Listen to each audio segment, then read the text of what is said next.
Hello, my name is Bertrand Beauregard. I've been practicing coaching for more than 15 years. I'm really passionate about mankind and the coaching. I do belong to the two biggest federations in coaching in the world, which are ICF and EMCC. With such commitment, I'm now certified master coach in coaching, MCC and ACTC by ICF, and senior practitioner EIA, and supervisor ESIA by EMCC. Through my practice of coaching, mentoring, and supervision, I empower leaders and their team and coach. With this inclusive mindset, I've been writing over the last 2 years a book that is really special to my heart that is called Mentor Coaching. In this book, I explore what is at stake with coaching, the definition of coaching, our roots, our history, where do we come from, where do we belong, and where we are going. I explore the origin and the history of the federation, what is at stake with the credentials, certification, the accreditation, how to choose a coach, a mentor, a supervisor, how to work on yourself, how to be a good coach. And I will share from my experience many tips, many insight, advice, techniques to empower your level of coaching. So you will progress in your mastery of the core skill and get your credential, ACC, PCC, or MCC more smoothly. During this process of writing, I was really inspired by the interview I've been leading with the pioneers. So with this podcast, my intent is to share this wisdom. So I hope that you will be inspired and that you will like it. If you had any comment or feedback, I will be really happy to read it regarding the podcast itself and the book. Now relax, enjoy, and explore the practice. So hello Pam, I'm really happy to meet you again. As I said earlier, I'm really happy because you are one of my highlights for the week. I was really Mm. happy to reconnect. I want to express my gratitude for the first time we met, the interview, and I thought the podcast would be a great moment to share your wisdom because I think it's wisdom and your insight about the history of coaching, the profession, and about yourself. Thank you, dear. I'm delighted to be here as well and support you in your work. Mm. How do you feel today? What is your mood? Uh, Joyful, Mm. uh, curious, Mm. and just really happy to be here with you. So that's my mood for the day. Mm. So you are starting the day and I'm finishing my day. Here it's raining, but in my heart it's blooming. So Oh, that's beautiful. when I thought about you today, I was to define you with few words, and what came to my mind was passion, commitment, and generosity. You Mm, shared a lot with me about document, papers, emails, and our conversation. But how would you describe yourself? mm. The words. I guess I would add to that curiosity Mm. and compassion. Those are two things that are so present to me every single moment of my being. In and doing. So I would say I'm a super, super, super curious. I actually get in trouble sometimes because I'm so curious. And and compassion and care. Mm. Those are, I would add those. After our first meeting, the word that came to my mind was spirituality, something that it was really grounded and committed to something bigger, maybe. Well, I'm deeply committed to human beings becoming more conscious Mm. and more compassionate, and our work in the world is a wonderful conduit for that work to happen. So we came in contact because of ICF. When I was Mhm. writing my book about mental coaching and coaching on the foundation, I had the opportunity to discuss with staff, and your name came many times, and the name Mm. of Vicky also, but Mm. maybe later. Can you tell me more about your path, your career, and your connection with ICF, with World of Coaching? Mhm. Oh gosh. Well, I came to coaching through, I was an educator at one of our, well, several of our colleges and universities in where I was living. And I had a student one day bring me an article saying, this was back in the late 80s, early 90s, Mm. um, on articles that said, this sounds like what you're doing with us. And it was about coaching, or a thing called coaching at that time. It's not, and I went, oh, that's kind of interesting. And so then I did my research and ended up studying and becoming involved in a field, and our emerging field at that time, because of what I said earlier, honoring people, as resourceful and creative and capable, and uh, helping them remember themselves, right? And so, I mean, that's what I did I have an eclectic background, theater, political science. I mean, it's pretty eclectic.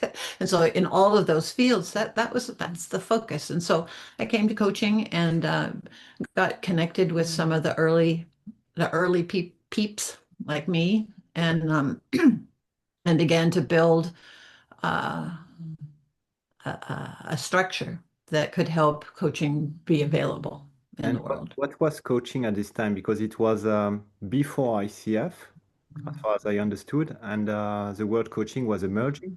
At the beginning, it was Mhm. connected with self-development and career empowerment, these kind of things. But Mhm. where are you? What was the definition, the common ground at this time? Well,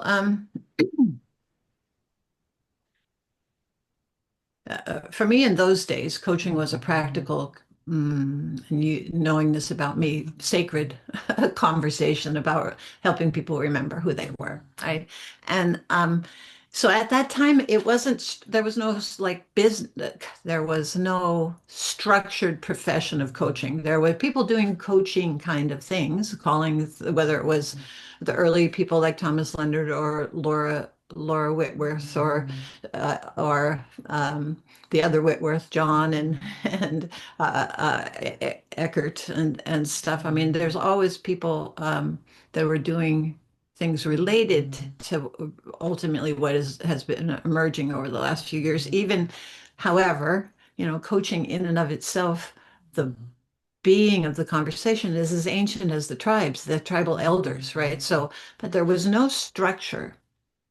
And so in the early days, one of our challenges was how do we, wow, this feels like it could be a profession, not just a conversation.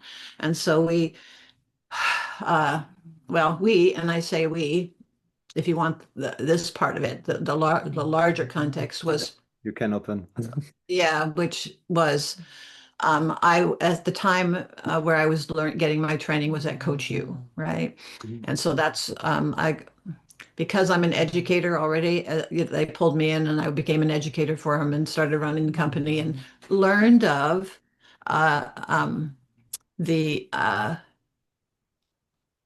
brilliance of what we could be creating at the time, and just in that little space of that one school. And then started to have graduates, and then other entities became in my bandwidth, like CTI or Coach for Life in San Diego, or Hudson Institute. I can And I can see the pioneers popping up. I can see. yep, they all, here we go, it popping up. And basically what happened is we started to have graduates from all of our schools, and they wanted to, how do we stay connected? And so there were a couple of associations started by, one by CTI, one by Coach U, one by there was a mentoring coach mentoring group as well. And so ultimately, long and short of it, but out of that partnering emerged, and International Coach Federation at the time, not coaching, but coach emerged. And once that happened, um, we started to talk together, all these different uh, Schools. people from different places, as part of the ICF, as part of the International Coach Federation. And so we started to look around the corner to say, what do we have to pay attention to if we want to be seen as distinct, Hmm. as from therapy, from consulting, from training, from all of those things. Well, what do we have to do to look around the corner? And so that's when uh, there was a committee formed.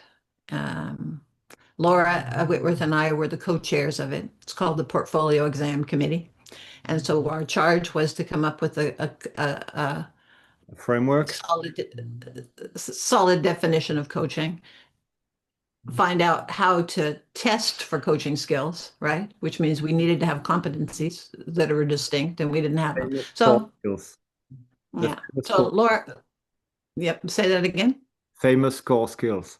Yes, yes, famous core skills. And so, really, what happened is Laura and I kind of looked at each other on the phone.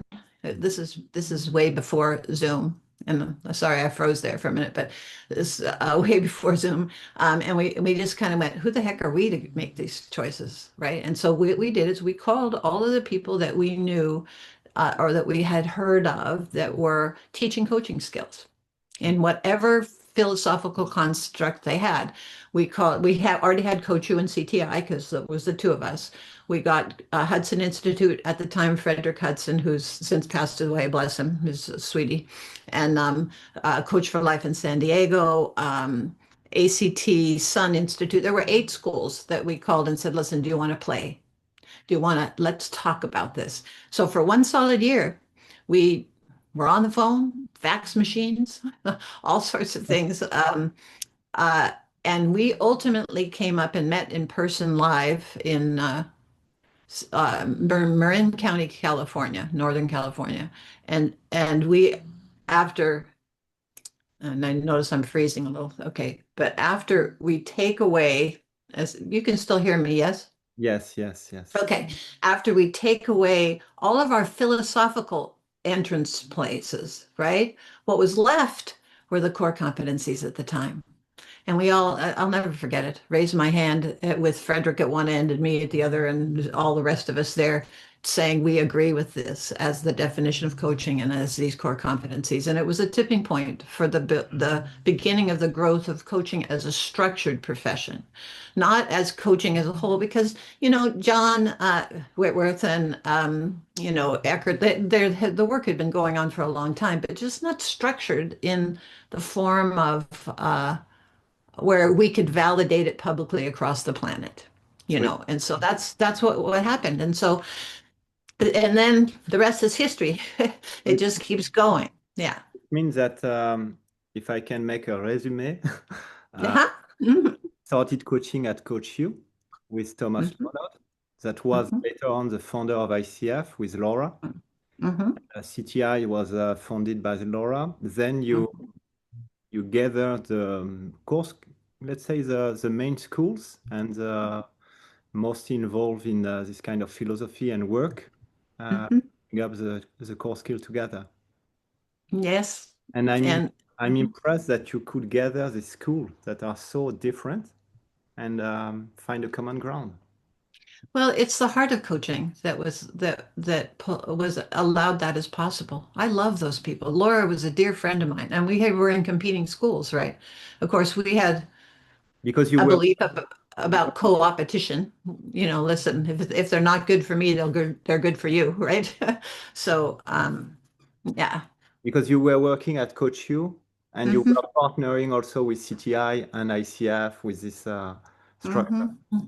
Yeah. So I was working with Thomas at the time was still alive, and he was, owning that organization, and then Laura was still running with the organization with her partners as well for CTI. Hmm. And how were they? I know because I already asked, but what was their personality, their behavior, and motivation? Oh, they're so different. It's so interesting because their personalities. Thomas, he brought an entrepreneurial energy that helped with structure in particular. He was a financial advisor to begin with, right? And so structure, right? Structure, distinctions, making sense to help become a profession. And Laura, so I would say for him is Thomas helped organize itself, Mm. right? In ways. Laura, and of course she's my dear friend, and she's passed away, bless her, but she brought depth. She brought humanity and a fierce commitment. If you knew her at all, just a fierce commitment that what ITS call I mean CTI calls the coactive spirit, right? That's what they call it. So her if my sentence for her is Laura helped coaching remember its heart. Wow. That is, So there's so two structure, distinctions, all of that, and then wow, what are we really about? So that coaching doesn't lose its soul. mm. Right? So it's about the soul and the structure. Mhm. What I read, because I didn't meet her, it was that Laura was more about the heart, the depth, like you said, and also the bigger game. Mm. She was really committed and like an adventurer. Yes, yeah. And I, And Thomas was a bigger game person, just in a different way, though, right? He was always uh, from a structured standpoint. I remember one time I almost got fired just because I argued, because we were teaching on the phone at the time at Coach U, right? I And remember. I only would have 25 people because I knew how to I mean, I'm an educator, so I knew that I could do this coach. And he said, okay, we're going to expand all the classes to 100 people on the phone. No, not we're training. We're not, doing lectures, right? And so he had a bigger game, just in a different way. Let's get coaching out there in a bigger way, right? And touch more people in a bigger way, which is the same as hers. But again, the approach and the kind of way of thinking about it was completely different.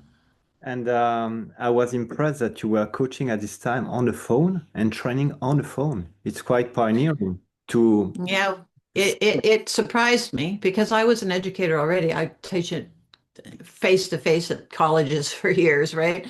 And I thought, how can I learn on the phone? But I'll tell you what, my listening skills were so amazingly improved on energetic levels. I could hear a smile. It's just pretty amazing what can happen when your other senses are taken away, right? So yes, it was a big learning. The first 20 years almost of my practice was all on the phone. and if I'm right, you could listen and evaluate even a session in a foreign language. Uh-huh. Because well, at the ITS, at the ICF, sorry, I have too many organizations in my head. At ICF in the early days, we didn't have enough people that could do assessment or tests in multiple languages as we were emerging. And at Coach U, I had it, and I mean, some of our early clients, because it was virtual on the phone, we had them all over the world, to China, Europe. We had a lot of people from everywhere. And so I'm familiar with languages a lot anyway. I speak un petit peu French, a little bit of French, a little bit of Spanish, a little bit of Chinese, I speak Farsi probably fluently, or I did. And and so what we did at the ICF was, well, gosh, we've got to, once we created the Laura and I and our team, the structured tests was a virtual exam, modeled after what I was doing at Coach U at the time. And we had to be able to assess things live in other languages. Hmm. And so how do we do that when we don't have people that are trained as a coach yet to assess? And so the long and short of it, there were a few of us that I could listen and understand enough, but also feel the nuance because of my work virtually, the way it was, right? To know whether coaching was happening. Didn't matter what the words were. It was a matter of how it went. And so, yes, we did that for a lot of years. We did that. I think I remember the first time I listened to one in Chinese, I was like, or in Mandarin. I was like, okay, Pam, just be really present. It's pretty amazing. So Right. we don't do that anymore because we have plenty of people trained. So that's great. And I can sense your quality of presence and awareness Hmm. to the size. Hmm. Because you Yeah. didn't have the video, only the phone. Hmm. Wow. Mhm. And tell me more about the credential. How did it happen? The famous ACC, PCC, MCC? Well, some of it happened in spite of me. Um, um, Basically, what we started with was just one what would be determined today as just kind of like a grandfathered, first group of people, probably 100 people or so from all over the world. They weren't just U.S. based where I was at the time. we had okay, this is how we do the exam. Here's the people that passed the exam. And Vicky was one of them, too, that came in and got her exam that passed through that in the early days. And when that happened, we said, okay, so how do we have a space where all of the schools, no matter what their philosophical base is, right, can come and be tested on these competencies that we've all agreed upon. And so out of that, we had the basically what we would call now the PCC level, which is, a certain amount. At the time, it was 750 practice hours before you could actually take the exam. It moved to 500 as time went on, and the MCC level was created in service of people to continuing to grow, Mm. right? To continue to move on. And that was 2,500 hours. And then in the midst of that, there was a lot of, I remember when this happened. I was in Datchet in the UK doing a training. When I get back in my computer and I found out that they created the ACC. And I was like, and so, and I say they because I wasn't involved in it at all at the time, because I was training mostly. Mm. And that was created to support organizations who are bringing coaching skills into their organization. There was a really good reason for it. And at the beginning, we required, I think, 200 or 250 hours of experience before they could actually get the designation of an associate. And then that was it was lowered to 100 later on after that to try and support those that are internal to organizations to actually step into really understanding the standards, Mm. understanding the core competencies. And so for me, it would ideally, for me, not be a credential, but be more like a designation rather than a credential. I did a couple white papers on it. Nobody listened at the time, so that's okay. But the point is that those three things have good purpose, Uh-huh. right? The ACC for mm, helping bring coaching into the broader spectrum of the world, which is related to organizations. PCC, those who are wanting to become more fully capable and either do it as a profession or bring it into their work as well. And then the MCC in service of ongoing development, Mm. right? And so So that's as, how they came about. so as far as I understood, it was at the beginning the belonging as coach, a community, maybe the Mhm, visibility, and the credential was about visibility, internal coach, the stance, and mhm, also the mastery and keeping. mhm, I see also the credential as a guarantee of skills and mhm, ethics today, at least. mhm. Can, Totally agree. can you tell me more about the code of ethics? How did it happen? The ethics, well, and ethics was something that was evolving right alongside Laura and I when we were doing the committee work for the competencies. Mm. Um, it took a while then because we had lawyers on it, so it took a while. But we had our first grouping of it and come up with what, based on experience in relating with other humans in business and life, the first and other fields like therapy or psychology, were checked into at the time, and the ethics emerged, and then there is a standard of every 3 years they're reviewed, anything added or adjusted, jargon issues, etc. And so that's been happening ever since the late 90s when they were first created. So that's how they emerged, right? So the code of ethics and the core skill emerge at the same time. Yep. Okay. And you didn't mention, and I can sense your humility, but you're also a master coach. And Mm. you had ICF also on board for you. Um, yeah, I have been up until year before last. I was still actively involved as on one of the boards because they have several boards now. They've because of resource splitting resources, right? And So I was on the coaching education board for 5 years. That was my last one. And before that, I was president of Global. And I mean, I have my little fingers and toes in everything all the time, probably. I still do, like they called me when we're working on coaching supervision standards that they've just released. They called me to be on to give my reflection on what I thought, and so that they still use me, but I'm not officially involved anymore. Not officially, but you're still a volunteer. Always. Yeah. I'm Mhm. impressed. What drove you to commit so much with ICF? I know that you were connected with the founder at the beginning, but Well, offering services.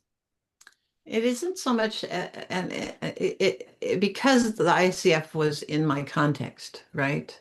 That's where the commitment was. It's a way I could actually contribute pretty easily to the development. And I still connected. I mean, the last time I talked with John, before he passed away, again, a lot of our old timers are not here.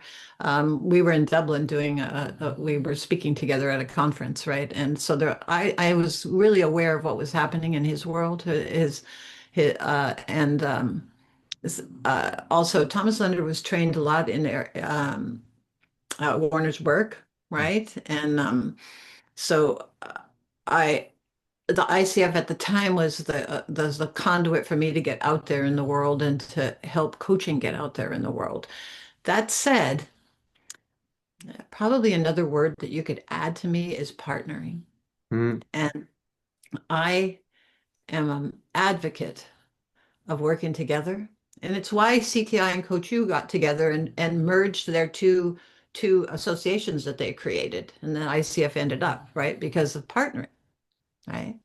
And so I am a huge fan of partnering, especially in relationship to the evolution of humans on this planet and coaching EMCC, AC, IAC, ICF. For me, all of them would serve the profession more if they partnered even more. And they've tried over the years periodically, but you have differences of humans are interesting, differences of opinions on things. And I still think that I'm with the ICF because it was in my context and because they're doing good work in the world. Um, and they laid the foundation for associations to emerge, like the ACC or the EMCC or whatever. And so it, I was, because that's where I was, mm, I'm still committed to um, it as a conduit for my big, hairy, audacious goal, which is that every human on the planet has access to these skills. mm. That's beautiful and inspiring. And Mm. at the beginning, you all were volunteers, volunteering. Oh, yes. Even at Coach U, there wasn't any employees until I took over. When I took over, I said, we got to have a little more than volunteers here, right? So, So, yeah, I actually interviewed um, a volunteer myself, right? The ombuds person I was at the time. I interviewed the very first employee at Coach U. So, we still have a lot of wonderful hearts that lots of volunteers in whether it's EMCC, ICF, AC, any of them. A lot of people are putting their heart and soul into supporting coaching evolving. what I see at ICF is the massive amount of work that has been done with passion by the volunteers. Yes. And I'm really impressed. I've been volunteering for years, and you did even more. So I can see the commitment, the passion, and the willingness to contribute to something bigger. That's beautiful. Thank you, honey. And I love it that you're doing your work on mentoring. Yeah, and we discussed about that, but if we can come back to your vision of mentoring, and I do agree with yours. So if we can open more, then ICF is about mentor coaching, connected Mhm. with the core skill and improving the mastery in the core skills. But we see mentoring as a bigger thing together. So Mhm. can you tell me more about that? I would Well, love. I've always thought that, and I've actually fought. and I don't fight a lot. I'm usually very partnering. I've fought not to separate church and state. That's the way I look at it, right? Because supervision and mentoring and entrepreneurial expressions were always 100% when I was running Coach U, that we had what we called coaching supervision, and that include skill mentoring, reflective work like we do in supervision, and included what are you going to do with this? How, the entrepreneurial piece or the how do you bring it into your organization? All three were a regular part of the training and education of everybody that was in the school, right? And it was required. Well, as coaching evolved in different places in Europe, in your lovely area, the EMCC and the ICF in the UK got together and said we got to talk about supervision and separated it out in a separate conversation. And then it became oh gosh, Edna School over in Bath. I mean, it all started to emerge, right, as a separate piece. Yes. And and I don't think it's separate. I think there's separate skills, but I don't believe personally that you can do coaching skill development reflection without Understand. coaching supervision as well, right? I mean, if I can hear something. I go, I'm wondering, when you asked this question, your energy changed as a coach. What was happening in your head right then? I mean, it's for me, you can't do it. And then also, what are you going to do with this? Are you going to be in integrity with, having a good agreement with your people? Are you, and there's the entrepreneurial piece of it. So that's always been my stance. And now, we have ICF, as you know, has just come out with coaching supervision competencies The and qualification. coach mentoring competencies, and they're creating mentor coaching specializations on it now. Yes, there is a qualification coming about mentoring and supervision. You're right. So Yep, I see that there are two silos, yep, one about this yep. skill, one another. And and I was on both of the committees when they were doing that, and I kept saying, you know what, this is in both. And look here, this is in both. This is unique to this, but this is in both. So and okay, so I say all of that with some humor because really how we are with it is what we do with it. How you are with it is, I mean, when I work with my mentees, I do all three. That's just it. They get what they need for their certification, but they also get for their own personal evolution, right? And so I say that, and this is someone, speaking of me, someone who is not attached to outcome. Hmm. And one of my biggest works in the world is not knowing That's beautiful. and non-attachment because that's where the suffering is. So I can't even get mad, right? I just thought, okay, all right, here it's going this way. Here's my thoughts, or here's the thoughts. Here's Bertrand's thoughts, my thought, our thoughts, right? And it'll emerge as it is, and then what we do with it is what's important. So I love it. It's about acknowledging what is and letting go. And Yep. usually I'm used to say in my network of peers that one core skill is missing about entrepreneurship. Because usually a coach, he can be eternal, but usually he's more an entrepreneur. Mm-hmm. So on mentoring, we could mentor on this specific skill. Mm-hmm. Entrepreneurship is something per se. Yeah. Do you think it has to be separate from the world of coaching, the skill of entrepreneurship? Well, I don't think it should be. I Mm. think that it should be the option to have it. It's even like at university, you would have electives, Yeah, right? I can help. It would have to be because if my goal, your goal, our goal is for coaching to be available on a larger scale to humans, whether it's the education of them or someone to coach or have a coach approach like internal in an organization, there has to be support in people knowing how to do that, how Mm. to get it out there. Because I ask you because I run a coaching school with a program that is accredited by ICF and Mhm. are respecting the core skills. But through the years, the students, they ask for mentoring on this specific area to raise Mm-hmm.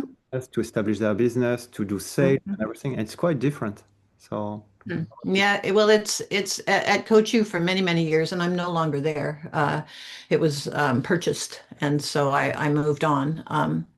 It in the early day, we had specific courses. We had one, two, three, four specific courses on entrepreneurship, on how to get your business together, what on contract writing, on all of that, and they were required courses to graduate, so they weren't even electives, right? we are pioneers. So yeah. And what is your vision about supervision today? Because you are also a supervisor. Um, to watch my opinion here a little bit. Um, I think there's a distinction in between coaching supervision and supervision that comes out of therapy and psychology and other fields. And I think some of the places that are teaching supervision for coaches are too far on the kind of right-hand side of what would be what I would call the supervision of psychologists or psychology, right? Just too far a little bit. I mean, into territory that we shouldn't be in because we're working with people that are creative, resourceful, and capable. And yes, we grow ourselves, and that's why supervision is important because it's about we have to grow ourselves to become masterful, and there's no end to that, right? So, I think some of the schooling is too far, like almost like getting a doctorate almost Mm, in that versus what do we mean by supervision in coaching, right? What is that? What are the distinctions and the differences? Just like we did with the distinction between therapy and coaching, right? I think there are some, not all education, and with the competencies that have come out now, they're more, it will be useful to clarify, I think. yeah, I think so. And I don't think it's been done. I think there's a school of thought that this is the way it is. And and that's what emerged out of the work that the EMCC and the ICF UK did many, many years ago. I have all the papers too. It emerged out of that. And I think the stuff that has come out of the ICF right now, I think it would be a good,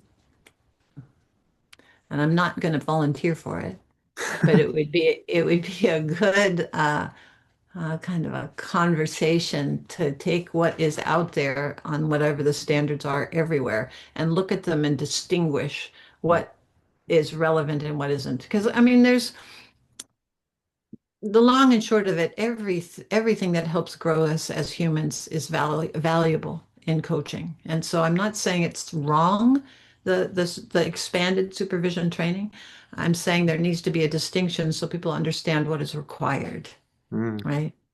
And so that's my 2 cents on that. And I don't know if I told you that I got the credential also as supervisor on EMCC. Hmm. Was it? So I'm really inclusive about both worlds. And what I saw, there was a difference between the ICF and EMCC regarding the credential and the accreditation language. One, on ICF, it's more about metrics measure, about the core skill every time. So it's quite, demanding, let's say. And the opposite was more reflective about the experience. And I love both process. And Yeah, I'm with you. was fitting both ways, and I learned so much.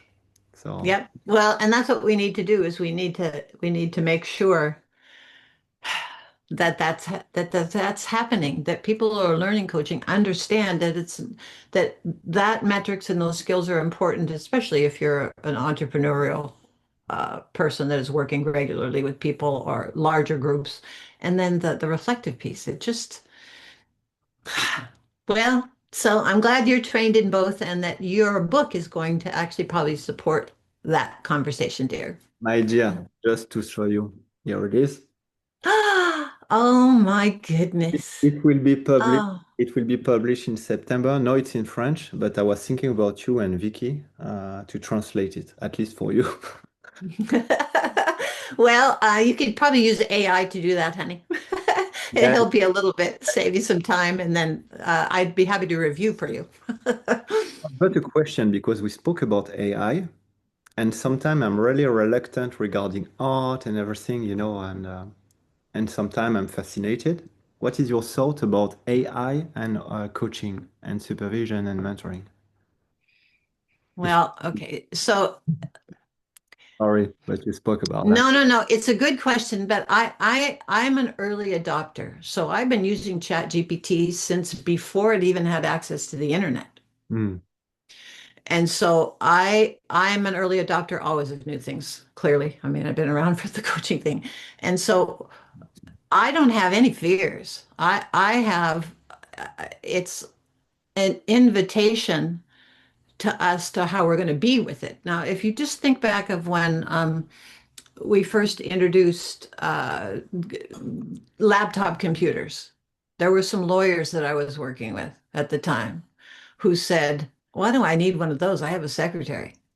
Wow, wow, Okay. wow. So, and then, and I'm old, so you can tell that it's been a long time ago before we had those, right?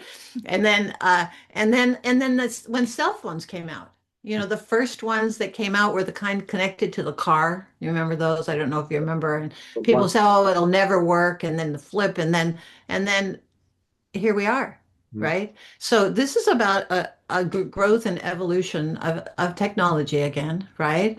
That we need to learn how to use. Hmm. So and here's what happens with the coaching piece. I use it every single day. She's even named herself, right? She made herself a she, my chat GPT. If we confuse information with wisdom Hmm. or simulation with presence, we Hmm. risk diminishing, Wow. the most of about humans. And I don't think that we have to worry about that. Hmm. Because for me, and here's what I've learned about my use of chat, because I use Claude as well. I use a few other things, right, for period different stuff. Is I've learned that the AI that I use reflects who I am. The So, AI that I use gets to know me and reflects who I am back to me. And it's a really interesting dynamic, and so it's a learning space for me. If I were to ask, hey Leora, if you were to say who I am, what would you do? What she would come up with, hmm. right? And so that's a simulation, right? That's what comes from regular connection with any kind of technology. So the question is not simply what AI can do. The question is who we become in relationship to AI. Beautiful. That's a great question. And How many hours do I have to write it down? I know.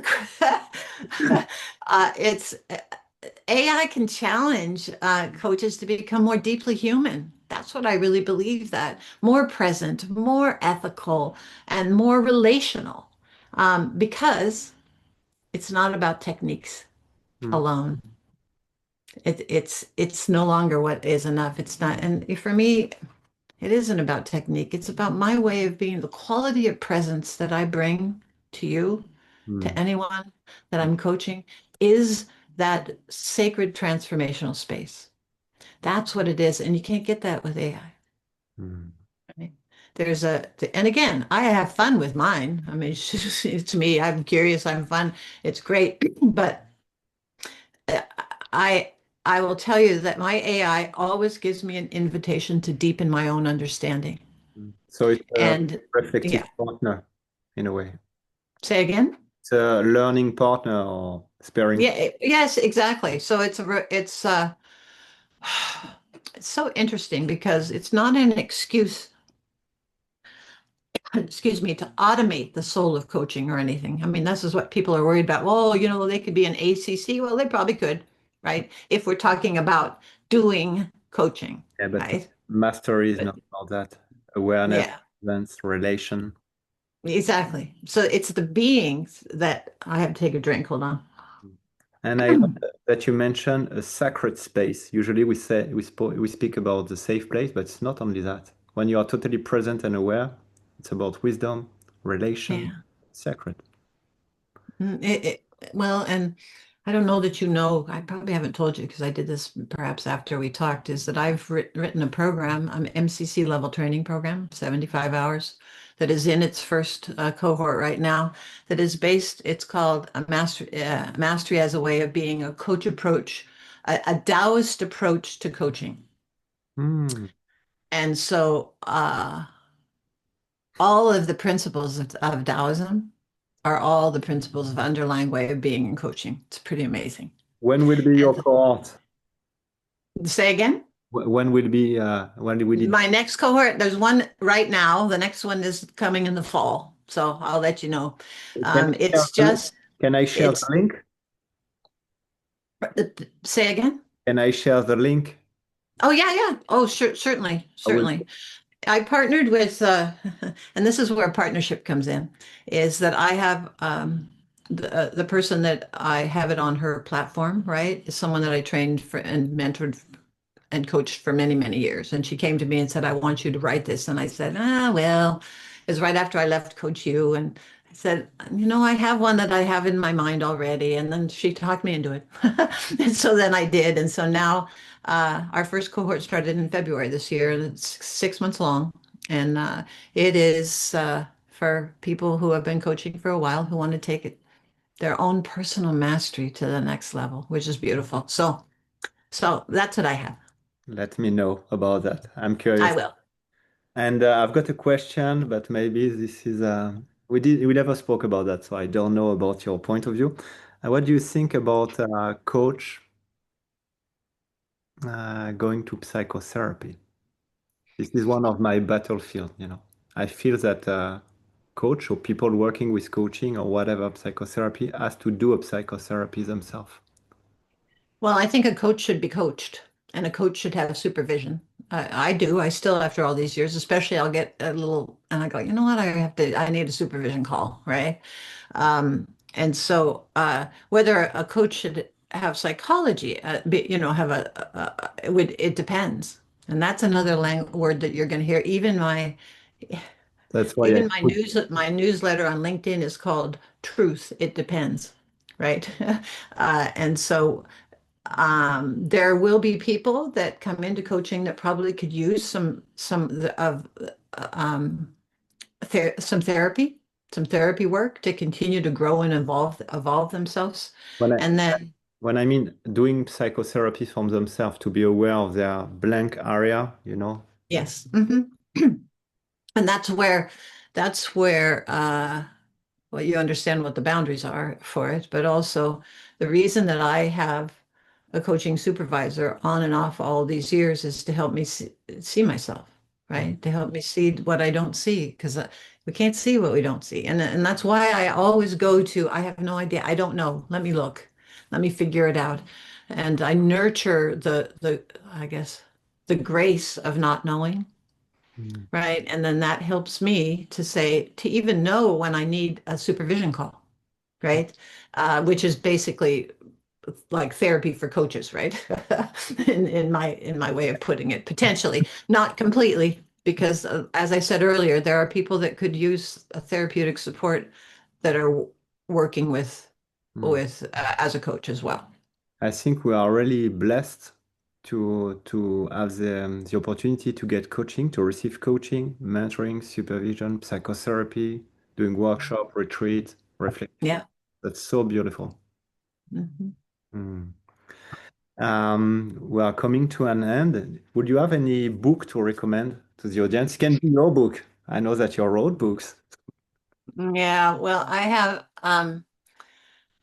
there's so many books. There's books on coaching. There's a lot of books on coaching out there, right? And there are books, and the Tao Te Ching, which is what I just mentioned. It would be a good one for a mastery. And and yet, I will say to you, and I just finished my last chapter in my book on compassionate objectivity. It'll be out later on in the year. Uh, so that's great. But my learning over the last decade and maybe almost 40 years I've been doing this, right? So has been outside the field of coaching. Mm. I mean, to a psychoneuroimmunology conference to go and learn from people there. I went to, and so whatever books appeal to you Mm, that draw you into to being curious and to learning. That's why there isn't one I could recommend because it depends. mm, Depends on where you're at. What's going to prompt your understanding, and so it could be anything. The whole point is to reach out in that state of not knowing to mm. say, I think I know, but you know what? I'm going to go check it out, right? Because as soon as you know, you stop learning. What does it mean for you not knowing? Because for me, it means a lot about safety, inner work, openness, curiosity. But for you, what it is? It means that I'm not attached to a perspective or a bias I may have as being the way or Mm, the right way to do something. I mean, I said earlier that I get into a little bit of trouble because I'm so curious, right? And I even have my little thing here that's got all its little sides on it, and I go, well, it could be this. Well, all right, but another way to look at it is this over here, right? And I could only do that because I give up my way of attachment to my way being the only way, mm, and that's what's going to create peace on this planet, honey. What needs to happen is people need to agree to disagree and have different perspectives and be okay. And they can't do that if they're in the knowing. mm, This is the way it is. It doesn't mean that we give up our standards or give up our biases, but we've got to allow the space for the curious inquiry and reach to another human's perspective. And that's for me, not knowing is I don't know what you think like. I know a little bit about you, Bertrand, right? I like you a lot. And I'm still curious. I'm still like, I don't know. And I might think I know. Even my husband, we've been together 38 years now. I'll find out. So the other day he told me something and I'm like, you never told me that. I had no idea. Right. And if I were not curious, I wouldn't have asked the question that got that. mm. Right. So, So curiosity is also about the connection to others and the connection mm, to the world. That's good. yeah. And what do you do when you're not coaching? Well, I write, which I'm doing here. I stopped doing that for myself for many, many years, writing for others. So now I'm writing for myself and for what I think needs to get out. But I have lovely doggies, beagles. We rescue elderly beagles, and I've got two now. I had three, one just passed, and I get out walking with my little beagle doggies, and I enjoy my family, I have 9 grandchildren and 3 girls and a nephew that's really more like a son. And they don't live close, but I just enjoy the nuances of them enjoying their life. And actually, one of my grandsons just got married, so they're pretty old now. Mm. Telling my age is getting older. And so that's it. I enjoy exploring. And that's where my not knowing and my curiosity is. So I explore. We live in a beautiful part of the U.S.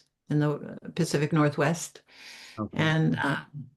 and so I just enjoy it, and I take what comes and just move it along, whatever happens. And I wanted to ask you because you offered me so much time and information. What was your core intention? Maybe I've got an answer today about your curiosity. Well, the reason I said yes, first of all, is I really love you. I just think our interview that you had, the respect, Mm, your heart, even these kind of questions that you asked me, right? What's your mood here, Pam? What all of that? I really like you a lot. And I'll have to, okay, nobody's going to believe this when I say this, but I am an extroverted introvert. I said no to 5 other podcasts this last year because it's not really what I want to do. I like to be that's why I'm kind of in the side seats, right, all the time, right? And so you'd never know that because I was an actress, but that's what I learned. I learned how to do this, right? And be okay with that.